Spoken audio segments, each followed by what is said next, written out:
Hey folks, well, these are just interesting days that we live in. We're getting ready for another election coming up here, and man, is it getting intense. But I just want you, and by the way, this devotion has nothing to do with that, but it just popped into my mind like a little bubble. Anyway, I want you to think about, just for a moment, the people in your life that you love. Now, I understand that we have the love of Christ, and that love is to be shared throughout the body of Christ. I don't have any problem with that. We know of the description. It's called the better way there in 1 Corinthians 12 and verse 31. It's described in chapter 13. We understand the depths of it. We realize that until we really grasp the love of God there in chapter 13, I think it's verse 11, might be around there, we're just like children. We don't really comprehend anything until we comprehend it, like as we should, and that takes our entire life. So we're always maturing in this. But thankfully, God places people in our lives that are not just friends, but those people that we know and love in our family, and people that, some that are perhaps, doing well, others not doing so well, some making good decisions, some making bad decisions.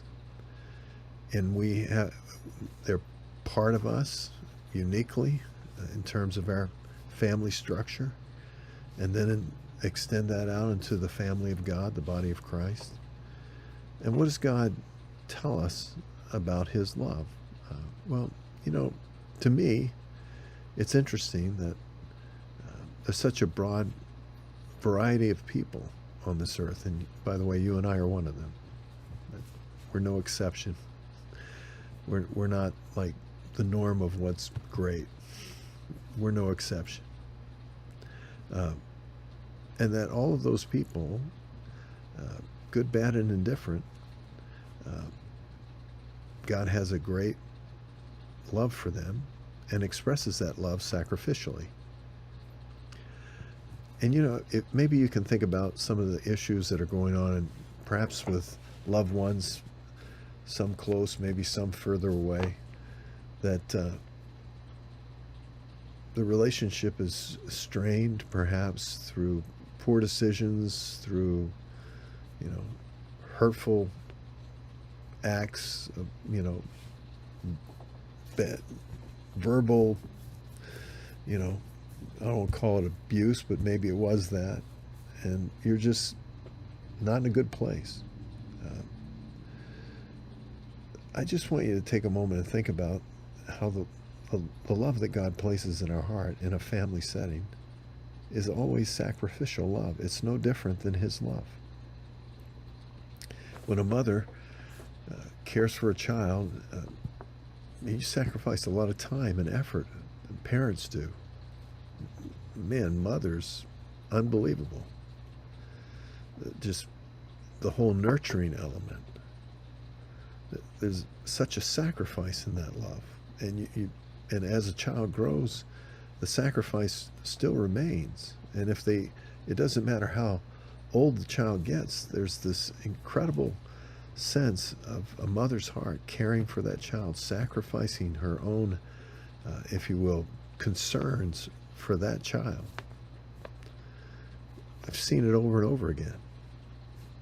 That's sacrificial love. And that love, think about it, in a marital setting, means that two people are bound together and both live their lives seeking to put the other one first in some way. They want to complement. They don't want to compete. They don't want to be better. They sacrifice that, if you will, that aspect of their nature that wants to achieve and be pleased and get what it wants. They sacrifice that because of love for the other. In the many aspects of our life with our children and grandchildren, we sacrifice because we want the betterment of their life. We're willing to set aside certain aspects of our own life for them. That's love. That's God's love. Now, in a very natural setting, we see this in a limited basis all around us. But what happens when people actually have that measure, or that, if you will, understanding, or that impetus within their heart? They don't seek their own. They don't seek to develop or, place themselves above another. But they actually understand and try and live in the sacrificial love that God has revealed to us, that embraced us even though. I think it's life. Excuse me.